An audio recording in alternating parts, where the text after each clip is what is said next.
Majority Leader. Mr. Speaker, I move that we recognize Representative Edgar Erice of the 2nd District of Caloocan for his privileged speech. The gentleman from Caloocan, the Honorable Egay Erice, is recognized for his privileged speech. Thank you, Mr. Speaker. Thank you, my dear colleagues. I rise on a matter of personal and collective privilege to ensure that the rights of each and every citizen of our country is upheld and protected, especially those who are threatened and abused. Allow me, my dear colleagues, to share with you the plight of the residents of Pangarap Village, located in Caloocan City.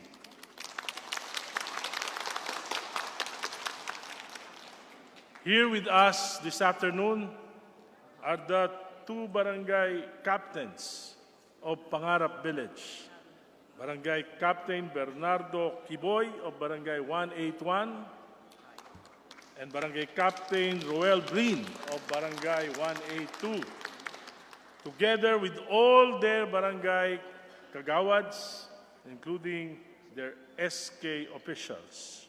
We have also here the President of the Senior Citizens, Kagawad Erlinda Reguera, together with the senior citizens of Pangarap.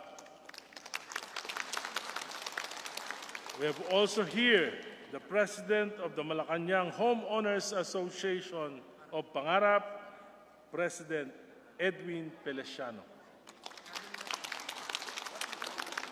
Mr. Speaker, Pangarap Village is a 156-hectare land located in North Caloocan, near the boundaries of Quezon City, San Jose del Monte, Bulacan, and Montalban, Rizal. It is composed of 2 barangays and is home to more or less 40,000 residents. Through Presidential Decree number 293, issued by then President Ferdinand Marcos, which canceled all the sale certificate issued in favor of Carmel Development Incorporated, known as CDI, in Pangarap Village.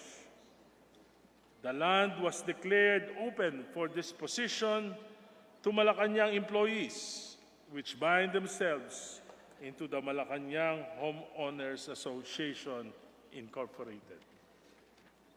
Subsequently, a new certificate of title were issued by the Register of Deeds of Caloocan to each and every beneficiary of the Presidential Decree. At mula sa kanilang mga life savings, marami sa mga benepisyaryo ang nagtayo na ng kanilang mga tahanan sa Pangarap at pinangarap nila na sila ay matahimik na mananahanan sa nasabing lugar at maipamana sa kanilang mga anak ang mga tahanang kanilang itinayo para sa kanilang kinabukasan. Subalit, Mr. Speaker, ang pangarap na iyon ay naging bangungot ngayon. Marami sa mga benepisyaryo dahil sa kalayuan ng lugar ay hindi nakapagtayo ng bahay. Sa halip, ang iba ay pinatirihan na lamang sa mga caretakers. Ang iba naman ay napabayaan at natirahan ng mga informal settlers. Kaya lumago ang populasyon sa tinataya mga 40,000. But in 1988, during the term of President Corazon Aquino, the Supreme Court declared PD 293 as unconstitutional. Dito po nagsimula na ang kalbaryo ng mga taga-Pangarap. But as law-abiding citizens, the Malacanang Homeowners Association Incorporated have fought their battles in the courts, as their case now is pending before the Court of Appeals. Unlike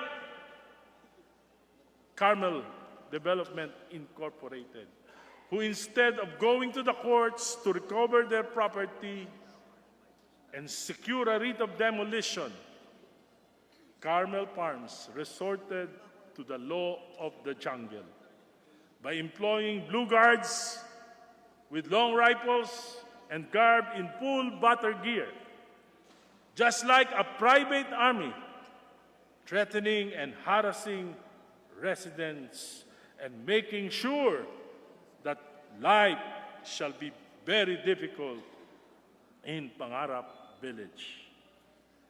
Our Constitution expressly states that no person shall be deprived of life, liberty, and property without the due process of the law, nor shall any person be denied the equal protection of laws. As of now, the private army of Carmel Development Incorporated controls the main road, access of the residents, and their vehicles are being prevented. Even ambulances, rescue vehicles, even fire trucks are being prevented from entering the village. Likewise, these same security guards do not allow people to converge and break apart any groups who appear to conduct meetings and the likes, further denying the residents their right to peaceably assemble. Residents of Pangarap Village are also denied access to basic commodities such as electricity and water. In 2014, the main water line installed by Maynilad and servicing the entire village was deliberately struck and damaged. Security guards prevented residents and Maynilad workers from repairing the damaged water pipes. Now, residents only have running water for about 2 to 3 hours a day. Worse, Maynilad served a termination of contract for its water services to the residents of Pangarap Village, citing Carmel Development Incorporated's demand to terminate its services. The management of Carmel Development Incorporated refused entry to Meralco workers who came to repair and or maintain power lines. This often results to blackouts in the area, especially after typhoons and strong winds. Pangarap Village residents always have to secure a temporary restraining order from the courts in order for Meralco workers to come in and restore power. Worst of all, houses and commercial stores are being illegally demolished, either by fire or by bulldozers. Since 2016, these are being done despite the absence of court orders issued. Mr. Speaker, ang malaking tanong sa akin, bakit ayaw ng Carmel Farms na dumulog sa korte at dumaan sa proseso upang mabawi ang inaangkin nilang mga lupain? Bakit kailangan nilang mag-demolish ng mga tahanan ng walang mga demolition permit? Bakit maraming tahanan ang nasusunog at sinusunog? Ngunit walang nagre-responde mula sa pamahalaan. Bakit kailangan ng harassments? Bakit nahaharangan ng mga lansangan? Natatabunan ng mga creeks? At bakit natatabunan ang mga pangunahing lansangan? Bakit nangyayari ito na para bang pinahihintulutan ito ng pamahalaan? It is still a mystery to me why Carmel Farms, instead of employing extra legal means, does not want to go through the legal process.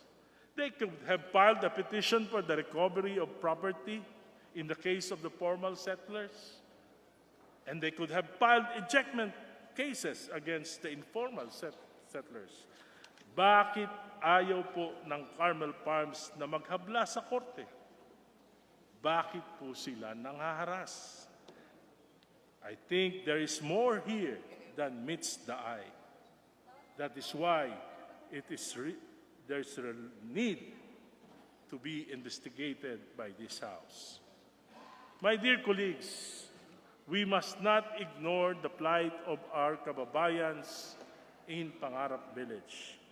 We must not turn a blind eye on their sufferings and the violation of their basic human rights. I call on Congress to conduct a legislative inquiry in aid of legislation on the particulars surrounding Pangarap Village so that this will not happen to any of your constituents. Mr. Speaker, colleagues, let not all this injustice to be suffered by anybody else ever again. I am suggesting that the Committee on Justice and Committee on Human Rights investigate this particular situation in aid of legislation. Thank you, Mr. Speaker. Thank you, my dear colleagues.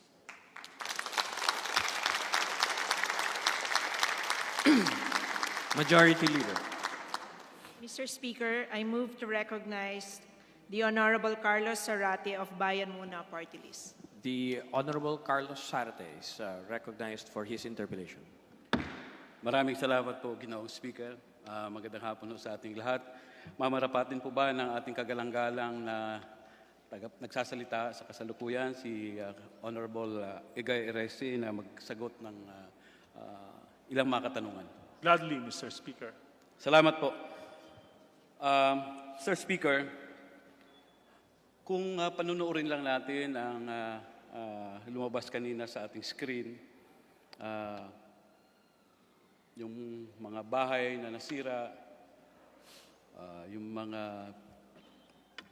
kagamitan na nasira, at ang buhay ng mamamayan na nasira, ay talagang tama ang sinabi ng ating kagalang-galang na kasama na hindi nararapat ang katawagang Pangarap Village, no? Kundi ito ay isang bangungot village. No? Pero, Ginoong Speaker, ang kinatawang ito ay hindi lang nakita ang mga larawang iyon. Ang kinatawang ito mismo ay naging saksi kung paanong nasira ang mga pangarap ng marami sa Pangarap Village. Ilang beses na rin po tayong nakapunta sa lugar na yan. At tama po ang tinura ng ating kasamahan, mistulang ang Pangarap Village ay wala sa Pilipinas dahil ito ay pinaghaharian ng isang malaking korporasyon na kahit na ang mga opisyal ng bayan o mga halal ng mga opisyal ay hindi pwedeng pumasok nang hindi dumaan doon sa kanilang sinarang daanan. Siguro po ang una kong katanungan, nabanggit nyo kanina, Ginoong Speaker, kagalang-galang na Congressman Erice, ang buong village na ito, yung na sinasakupan ng dalawang barangay, ay dati nang idineklara na for disposition under Presidential Decree 293. Tama po ba yun? Tama po, Mr. Speaker. Bago po nagkaroon ng Presidential Decree 293, ano po ang status ng lupang ito na ngayon ay kinatitirikan ng mga kabahayan ng ating mga kababayan? Ito po, Mr. Speaker, ito po ay inaangkin ng Carmel Development Incorporated. At sa aking pagkakaalam, sila po ay nagbebenta binibenta po ang parte-parte ang nasabing lupain. So ito po ang Carmen Development Incorporated ay isa pong subdivision developer. Tama po ba yun? Tama po. Opo. Ang Presidential Decree 293 ay in the 70s. Tama po ba yun? Opo. During the term of President Ferdinand Marcos. At dahil po nagkaroon nga ng Presidential Decree, no, at pinayagan na ang mga dating mga empleyado ng Malacanang ay magtayo ng bahay doon, kaya nabuo yung Pangarap Village. No? Para yun sa mga dating empleyado ng Malacanang. Tama po ba yun? Tama po yun. At hanggang ngayon, marami pa rin sa mga anak at susumunod na henerasyon ng mga empleyado yun, doon pa rin nakatira. Tama Yes, po ba yun? Mr. Speaker, second and third generation, I think, of the employees are, and even the Presidential Security Command personnel. Salamat po sa inyong kasagutan. At pagkatapos nga ng mapatalsik ang dating Pangulong Marcos, ay napasama ang Presidential Decree 293 sa sinabi ninyong diniklarang unconstitutional ng Korte Suprema. Tama po ba yun? Tama po yun. Pero sa inyo pong pagkakaalam, dahil na-declare na unconstitutional ang Presidential Decree 293, automatic po ba na ang naging occupation at paninirahan doon ng ating mga kababayan ay illegal sa tingin ninyo? Sa aking palagay po ay hindi po. Masalimuot ang legal issues. Marami pong sa aking pagkakaunawa, sa aking pagbabasa sa mga dangkal-dangkal na dokumento na ibinigay sa akin ng mga matagal na nakikipaglaban para sa isyong ito, napakamasalimuot po ng legal issues sa Pangarap. Kaya nga po, sapagkat ngayon lang po ako nakakita ng isang developer na meron naman pong deklarasyon ang Korte Suprema na unconstitutional yung presidential decree na yon.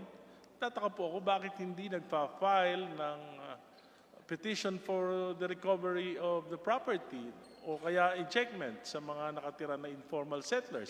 Sa palagay ko po, ito yung tamang proseso, legal na proseso para mabawi niya yung inaangkin niyang lupain. Salamat po doon sa kasagutan ninyo. Tama po kayo, no? Dahil kahit na yung usapin ng sila nga ba ang tunay na may-ari ng lupang yan ay masalimuot din, no? Kaya nga po, ang mga mamamayan na nakatira sa Pangarap ay maliban doon sa usaping legal ay naghahanap sila ng isang katugunan o solusyon, no? Beyond legalism sa ating mga iba't ibang ahensya ng pamahalaan. Alam niyo po ba ito o tama po ba ang aking tinurang, Ginoon? Tama po. At sa aking pagkakaunawa, ang pangunahing dahilan ni dating Pangulong Marcos na ito na kanyang kansilahin ang titulo ng Carmel Development Corporated ay sa paniniwala niya ay spurious at hindi tama ang kanilang pagmamay-ari ng nasabing lupain. Kaya nga po, ang pagdedeklara man ng Korte Suprema na unconstitutional ang presidential decree, hindi naman nangangahulugan na ika nga ay basta-basta na lamang makukuha niya ang property na yon without going through the legal process. Tama po. Dahil ang kinatawang ito ay naniniwala din, kahit na granting na tama yung naging desisyon ng Korte Suprema, ay hindi ito isang dahilan na basta na lang walisin o alisin ang ating mga kababayan na sa matagal ng panahon, sila ay pumunta doon at nagtayo ng kanilang mga tirahan, no? Nag-invest sila. In fact, hindi lang mga pribadong mga residente, kundi sa pagkakaalam ko, andoon din ang barangay hall, no? Na isang government property. Meron ding mga public schools, meron ding simbahan sa loob ng Pangarap Village, no? Sa napatagal ng panahon, gaya ng nabanggit ko kanina, ay naghahanap ang mga mamamayan dyan ng isang pangmatagalang solusyon labas doon sa usaping legal, no? Sa inyo pong pagkakaalam, ano po ang ginawa ng ating pamahalaan sa iba't ibang administrasyon? Nangyari ito, sabi niyo, nakansila ang nagdesisyon ng Korte Suprema sa panahon pa ni dating Pangulong Aquino, no? Cory Aquino. So nagdaan na ang ilang administrasyon at umabot na nga hanggang ngayon, ay nalagay pa rin sa alanganin ang kabuhayan at ang buhay, no, ng ating mga kababayan. So, ipinakita niyo po kanina, no? Ang dami ng mga nangyari, no, sa Pangarap Village. So, ano po sa tingin ninyo o ano po sa pagkakaalam ninyo ang ginawa naman ng iba't ibang ehensya ng ating pamahalaan para mabigyan ng lunas o ng mabigyan na ng sagot ang matagal ng tinatanong at tinahanap ng ating mga kababayan sa Pangarap Village? Hanggang kailan ba matatapos itong bangungot nila? Alam nyo, ito ay isang bangungot para sa kanila, pero ako po ay humahanga sa mga naninirahan sa Pangarap. Dahil sa hirap na dinaranas nila, hindi pa rin nila isinusuko ang kanilang pangarap. At sa aking pagmuni-muni, yan po ang nagbigay sa akin ng inspirasyon upang ito ay dalhin sa Kongreso, ito ay maimbestigahan ng Committee on Justice, kung ano talaga ang tunay na punot dulo ng pagmamay-ari ng Carmel Development Incorporated sa Pangarap Village. Dito po natin, kung minsan po, naririnig ko na yan, ako po kasi ay kinatawan ng 2nd District. Nung ako po ay naging konsehal, ako po ay konsehal ng 2nd District.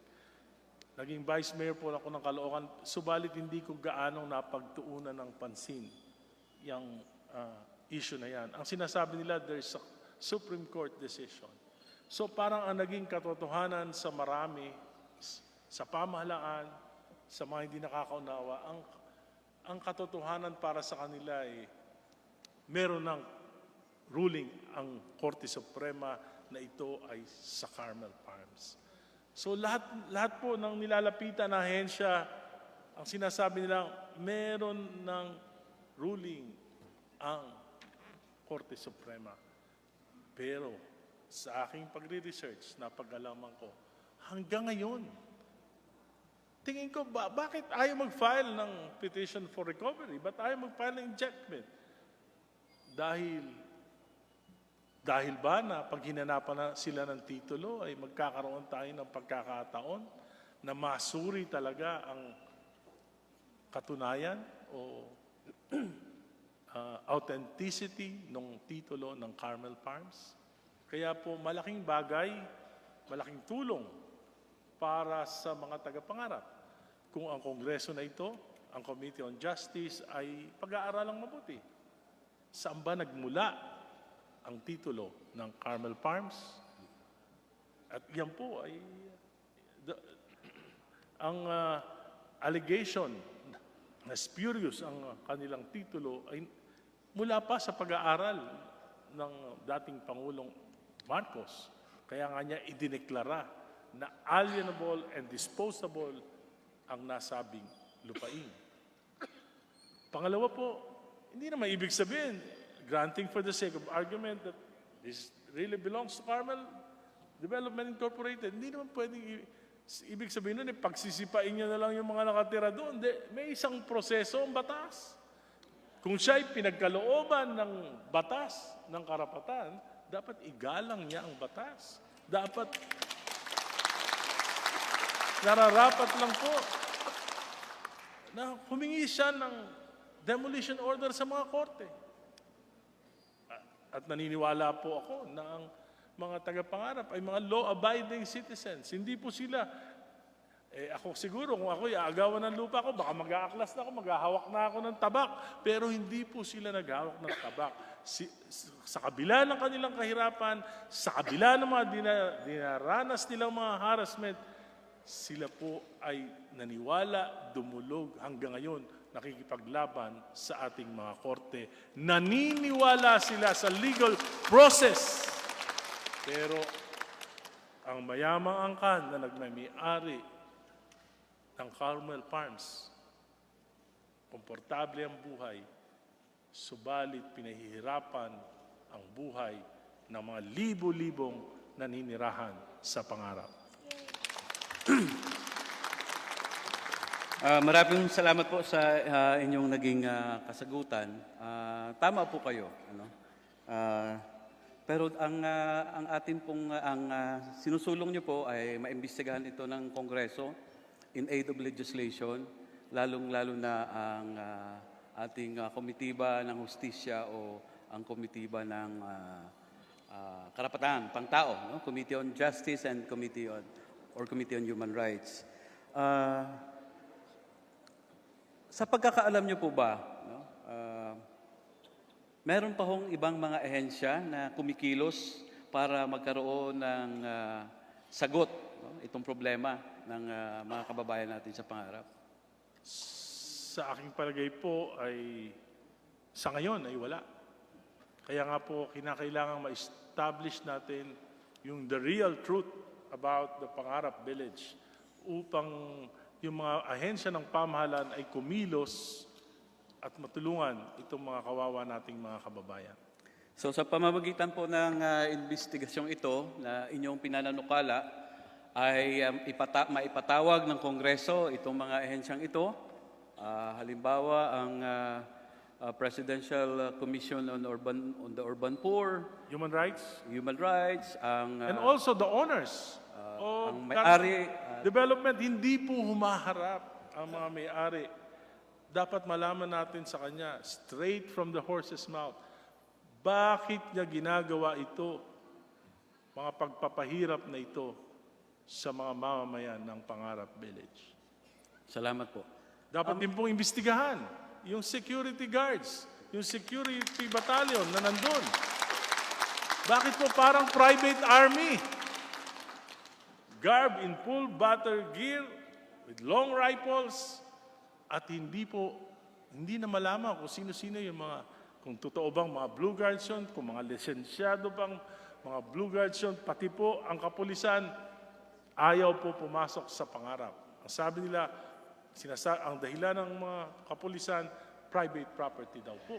Pero kung may arson, may sinusunog, may commission of crime, meron bang private property kung may sinusunog, kung tinatambakan ng mga creek para magbaha ang mga kabahayan ng mga taga-Pangarap, kung ninanakaw ang mga transformer ng Meralco, hindi na po, parang wala ng batas. Parang ang batas na lamang sa lugar na yan ay ang Carmel Development Incorporated.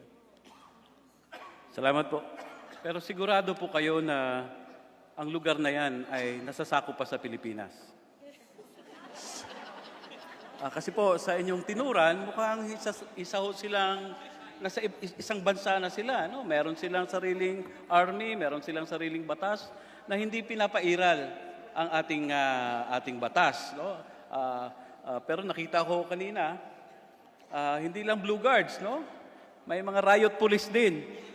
So, ibig sabihin, kahit na yung kapulisan, riot police natin, ay nagagamit na rin ng may-ari ng developer na ito. Una po, sa aking pananaw, nung una, akala ko because they are so powerful, they're untouchables. Pero sa aking pagmuni-muni, nakikita ko rin po, siguro ang gobyerno, ang pamahalaan, ang maraming opisyal ng pamahalaan ay misinformed. Kasi dahil nga siguro sa haba ng pagdaan ng panahon, sa dami ng mga dokumento na kailangan mong basahin upang maunawaan mo yung suliranin, tinatanggap na lang ng maraming ahensya na pwedeng gawin ang lahat ng ang gustong gawin ng Carmel Farms sa nasabing property. Subalit, last week po, nagpunta po ako sa opisina ng ating kagalang-galang na Secretary of Interior and Local Government, si Secretary Anyo, at ipinangako niya naman po na siya ay bubuo ng isang task force upang pag-aralan yung mga violation ng Carmel Development Incorporated sa karapatan ng mga mamamayan sa Pangarap. Salamat po sa inyong naging katanungan. Sana nga po, no, misinformed lang sila ang mga opisyal ng pamahalaan. Pero gaya po ng naturan ko kanina, dumaan na ito ng ilang administrasyon.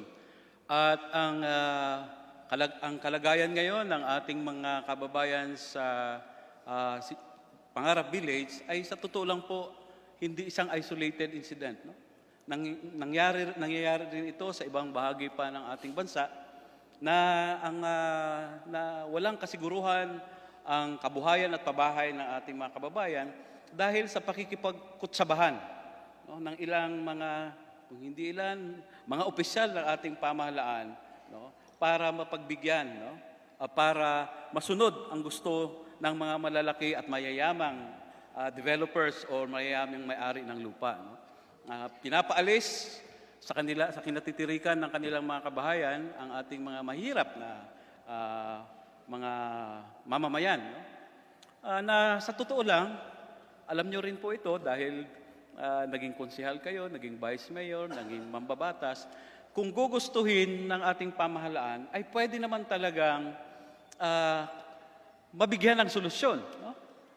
There are many ways. No? Merong poder ang pamahalaan for expropriation. No? At merong mga programa na pwedeng gawin ng pamahalaan para hindi na mapaalis o hindi na madisturbo sa kanilang kinatitirikan ng kanilang bahay ngayon at ng kanilang kabuhayan. Pero yun lang po, no? Sa tingin ko, hindi lang ito dahil hindi nila naintindihan at talagang sa sitwasyon ho natin ngayon. No? At ito ay sa iba't ibang issues, no? Andyan yung ito'y labanan ng mga malalaki at ng mga mahihirap. Kaya tama po kayo na dapat pagpugayan natin ang ating mga kababayan sa Pangarap Village dahil ang nagiging armas lang po, no, ng mga mahihirap at maliliit nating kababayan ay ang kanilang pagiging united, no, at patuloy na ninindigan sa kanilang karapatan, no, laban doon sa kanilang malalaki. So, Yes, Mr. Speaker. I just would like to give the benefit of the doubt to some government officials. Pero alam ko din po na marami talaga pong maraming pagkukulang. Maraming pagkukulang. Siguro isa din po ako dahil ako po ay naging konsehal, pagamat hindi ko po ito distrito, naging vice mayor po ako, hindi ko gaanong pinag-aaralan until these days. At habang pinag-aaralan ko po, nai-inspire po ako sa pinakikita ng mga kababayan natin sa Pangarap na courage, nakikita nila na pagkakaisa, yung determinasyon para sa against all odds, maabot nila yung kanilang pangarap para sa kanilang pamilya. Kaya nga po, sabi ko nga, first things first, we must investigate. We must find out the real truth. Kasi po, yung truth na naipalaganap ay maaring hindi po yun yung real truth. fake news. So, yun po. At maraming magagawang pa. Sabi nyo nga yung masilimuotang problema at ayoko naman pong magbigay din ng mga solusyon na sa tingin ko ay hindi makatotohanan. Of course, we can always expropriate. Government can always expropriate, but only for socialized housing. We cannot expropriate and give 800 square meters to beneficiaries of the presidential decree. Only to the informal settlers, we can expropriate for them. Only to those who are willing to accept socialized housing, we can help them as a government. Even the local government can help the residents by simply buying the land through expropriation. Madali po yun. Yun po ang pinakamadaling magagawa po para masiguro na magkakaroon ng kasiguran ng pananahanan, lalo na yung mga maliliit na mahihirap na mga tagapangarap, ay by expropriation. Ang tanong, kanino ibabayad yung lupa? Of course, it will be deposited to the courts, either to the Malacanang Homeowners Association owners or Carmel Farm Development or any other entity that the courts will finally find the real owner of the property. Salamat po. Kami po ay kaisa ninyo sa inyong panukala na magkaroon ng kagyat na investigasyon dito. Dahil nga po napakahaba na ng panahon, no? Na sa pagkakaalala ko po, kami rin po ay naghain ng panukalang resolusyon noon na maimbestigahan din ito ng Kongreso. Kaya siguro po ito ay hamon din sa ating liderato dito sa Kongreso na tingnan itong usaping ito at mahanapan natin ng solusyon. No? Makatulong ang Kongresong ito para mahanapan ng solusyon at yung bangungot na nabanggit niyo po kanina ay talaga lang pong literally and figuratively bangungot sa kanila ang nangyayari ngayon ay matigil na, no? At manumbalik na ang kanilang lugar ngayon ay talagang lugar na pinapangarap ng nila at ng mga anak nila at anak ng kanilang mga anak dahil ito rin po ay pinagpaguran nila. So sana po inyong panukala ay mapagbigyan, no? At mai-refer ito sa appropriate committee for immediate action. Yes. Itong problema ng Sitio Pangarap. Maraming salamat po sa inyo. Opo, especially yung harassment, yung pong pagbabiolate ng kanilang karapatang pantao, yun na po ang unang dapat aksyonan ng pamahalaan na matigil na. Majority Leader.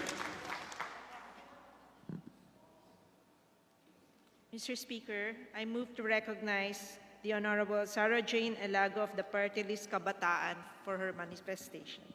The legendary lady from the of Party List Kabataan, the Honorable Elago, is recognized for her interpellation.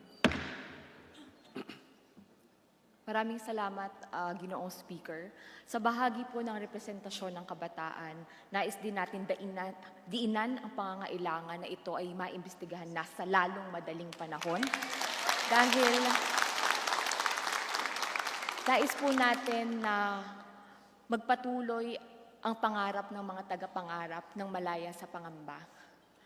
Ako po mismo ay saksi bilang parte ng mga sulong ng panukalang resolusyon sa 17th Congress para maimbestigahan ito kung paano naapektuhan po yung kalagayan ng bata at mga kabataan, lalo na yung mga nag-ieskwela. May mga student leaders po nanggaling sa iba't ibang eskwelahan sa Maynila ang nagbibigay sa atin ng mensahe na papasok na lamang sila sa school, hindi pa sila makatuloy dahil biglang may truck na nangangamba sila na kung papasok sila sa eskwelahan, pagbalik nila wala na silang bahay. So yung mga ganun po na mga pagkakataon na hindi lang sa mga pumapasok ng malayo sa Caloocan, pero maski po yung mga pumapasok sa malapit na kailangan pa nilang umikot ng daan dahil may mga roads na o may mga daanan na hindi na po sa kanila ma-access. Yan po yung mga kalagayan na sa tingin natin ay hindi talaga makatao. No? Kaya ang usapin dito ay hindi lang para mag-imbestiga kung sino ba talaga ang nagmamay-ari ng lupa o kung ano na po yung status, no, ng usapin na yan, kundi imbestigasyon talaga. Muli, imbestigahan kung sino ang dapat managot sa mga harassment na yan. At pangalawa, bigyan po ng hustisya ang lahat ng mga naglaan ng oras at nagsakripisyo upang maipaglaban ang karapatan sa ligtas, sa matitirhan na bahay, na tahanan dito sa ating bansa. Yan po ay isang karapatan na lahat po tayo, no? Hindi lang mga miyembro ng Kongreso, kundi mga lingkod bayan, tayo ay titindig para dyan. Lalong-lalo na po sa panahon ngayon, nasa 4.5 million ang walang tirahan sa Pilipinas. 3 million dyan nasa Maynila. Ito pong nasa Pangarap, meron ng bahay. Ibigay natin ang lahat, no, upang manatili sa kanila ang pagmamay-ari na yan ng kanilang mga tahanan. At ang mga bata at kabataan ay hindi na mamanahin pa ang problema na yan sa Pangarap Village. Yan po ang hangad ng representasyon na ito ng kabataan. Kaya maaasahan niyo po ang aming buong suporta. Maraming salamat, Ginoong Speaker. Maraming salamat po. Majority Leader. Mr. Speaker, I move to refer the speech of the Representative Edgar Erice and its interpolation to the Committee on Rules for its appropriate action. Is there any objection? The chair hears none. Motion approved. The